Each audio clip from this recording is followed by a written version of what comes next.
नमो नमः। नमः संस्कृताय। आज हम पुनः अभिज्ञान शाकुंतलम के अध्ययन के क्रम में उपस्थित हुए हैं।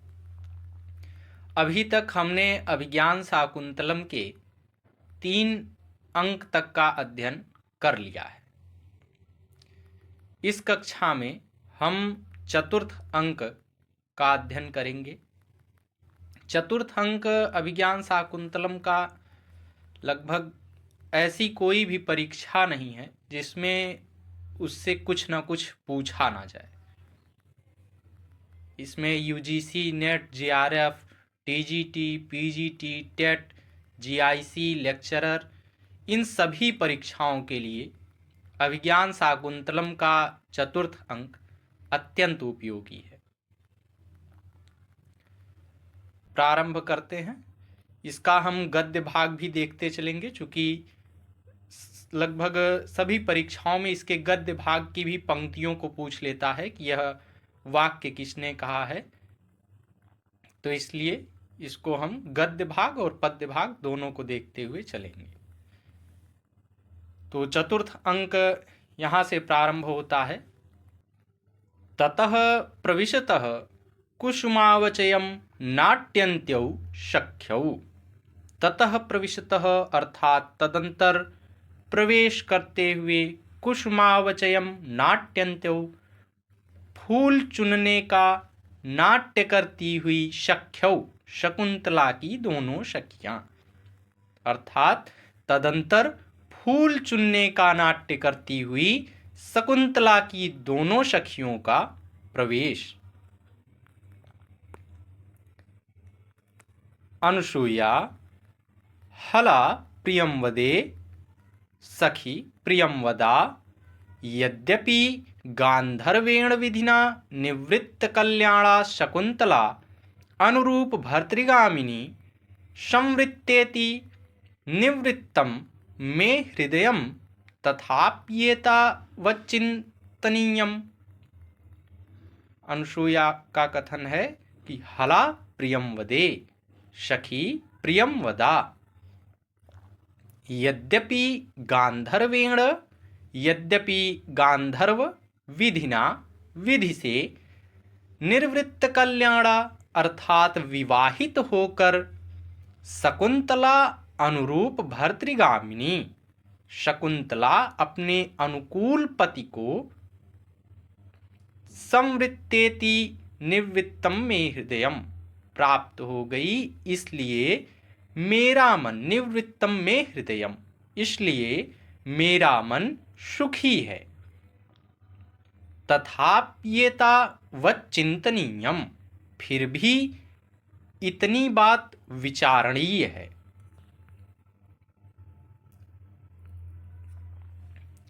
अब प्रियंवदा कहती है कि कथमिव, वह क्या। पुनः अनुसूया कहती है, अद्य स राजर्षिरिष्टिं परिसमाप्य ऋषिभिर्विसर्जित आत्मनो नगरं प्रविश्यान्तः पुरसमागत इतो गतं वृत्तान्तम स्मरति वा न वेति।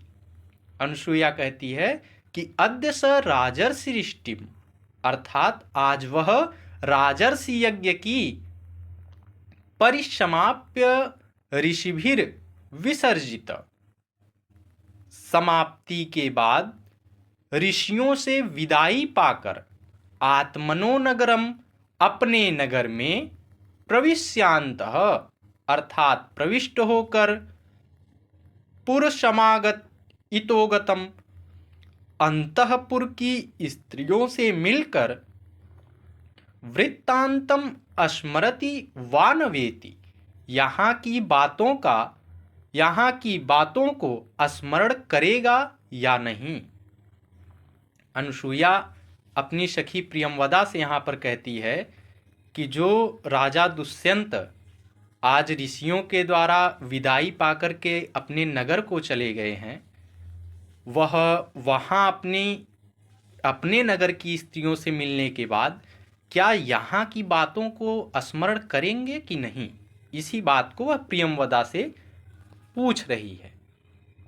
तो प्रियंवदा उत्तर देती है, प्रियंवदा कहती है विश्रब्धा भव, अर्थात निश्चिंत रहो, न तादृशा आकृति विशेषा गुण विरोधिनो भवन्ति, अर्थात उस प्रकार की सुंदर आकृतियां गुणों से रहित नहीं होती हैं। तात इदानीमिमं वृत्तान्तं श्रुत्वा न जाने किं प्रतिपत्स्यत इति, प्रतिपत्स्यत इति। तात अर्थात किंतु पिता, कण्व इदानीमिमं अब इस, वृत्तांतम अर्थात समाचार को, श्रुत्वा सुनकर, न जाने किम प्रतिपत्स्यत इति पता नहीं क्या सोचेंगे, अर्थात हाँ करेंगे अथवा नहीं। प्रियंवदा के मन में अब यह प्रश्न उठ रहा है, तो वह पूछ रही है अपनी सखी अनुसूया से कि क्या पिता कण्व इस समाचार को सुन करके इन दोनों के विवाह को स्वीकार करेंगे अथवा नहीं। तो इस पर अनुसूया उत्तर देती है, वह कहती है यथा अहम पश्यामि, जहाँ तक मैं समझती हूँ, तथा तस्यानुमतम भवेत, यह उनको स्वीकृत ही होगा। अनुसूया कहती है कि पिता कण्व को यह स्वीकार होगा, जैसा मैं जानती हूँ उनको, उनके विषय में जैसा उनका स्वभाव है उसके हिसाब से मैं बताती हूँ कि जैसा मैं समझती हूँ यह उनको स्वीकार ही होगा। प्रियंवदा कहती है कथम्यु, वह कैसे?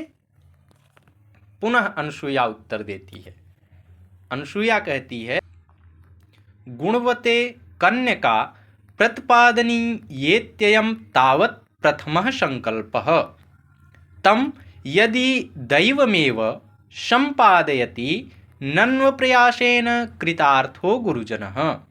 अनुसूया कहती है कि गुणवते कन्यका प्रतिपादनीयेत्ययं तावत् प्रथमः संकल्पः, यह यहाँ पर सूक्ति भी है, क्योंकि कोई भी ऐसे माता पिता नहीं होंगे कि जो सुयोग्य व्यक्ति को अपनी कन्या ना देना चाहें, तो इसलिए यहाँ पर यह सूक्ति भी है।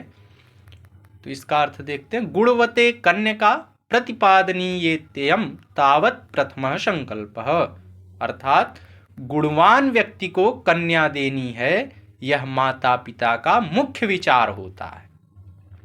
तम यदि दैवमेव, अर्थात यदि उसको भाग्य ही संपादयति, अर्थात पूर्ण कर देता है, संपन्न कर देता है, तो नन्व प्रयासेन कृतार्थो गुरुजनः, तो गुरुजन बिना प्रयत्न के ही कृतार्थ हो गए। पुनः प्रियंवदा कहती है पुष्प भाजनम विलोक्य, अर्थात फूलों की टोकरी को देख करके, सखी अर्थात हे सखी, अवचितानि बलिकर्म पर्याप्तानि कुसुमानि, पूजा के लिए या पूजा के कार्य के लिए पर्याप्त फूल हमने चुन लिए हैं। तो इस पर अनुसूया कहती है ननु सख्याः शकुंतलायाः सौभाग्य देवता अर्चनीया, अर्थात अनुसूया कहती है ननु सख्या, किंतु सखी, शकुंतलायाः सौभाग्य देवता अर्चनीया, किंतु सखी शकुंतला के सौभाग्य देवता अर्थात दुष्यंत की भी पूजा करनी है। यानी उसके कहने का यहाँ तात्पर्य यह है कि अभी और कुछ पुष्प चुन लिए जाएं, क्योंकि शकुंतला जो है अब अपने पति की भी पूजा करेगी, इसलिए पुष्प की और आवश्यकता है। तो इस पर प्रियंवदा कहती है युज्यते, ठीक है, इति तदेव कर्माभिनयतः, फिर उसी कार्य का अभिनय करती हैं। प्रियंवदा और अनुसूया दोनों उसी पुष्प तोड़ने के कार्य का अभिनय करती हैं। अब नेपथ्य से एक आवाज आती है, अयमहं भो, यह मैं अर्थात एक अतिथि आया हूँ, यहाँ कौन है। अब यह जो यहाँ अयमहं भोः लिखा है, यह सामान्य बोलचाल के लिए है। पूरा वाक्य ये होता है कि अयमहं आगतः भोः को अत्र वर्तते, अर्थात यह मैं यहाँ आया हूँ, यहाँ कौन है। अर्थात पूछता है, कोई भी जो व्यक्ति आता है, अतिथि आता है, वह पूछता है कि यहाँ पर कोई है क्या, ऐसा अर्थ में आता है। तो यहाँ बस अयमहं भोः, इसका पूरा अर्थ यह निकलेगा कि यह मैं आया हूँ, यहाँ कौन है।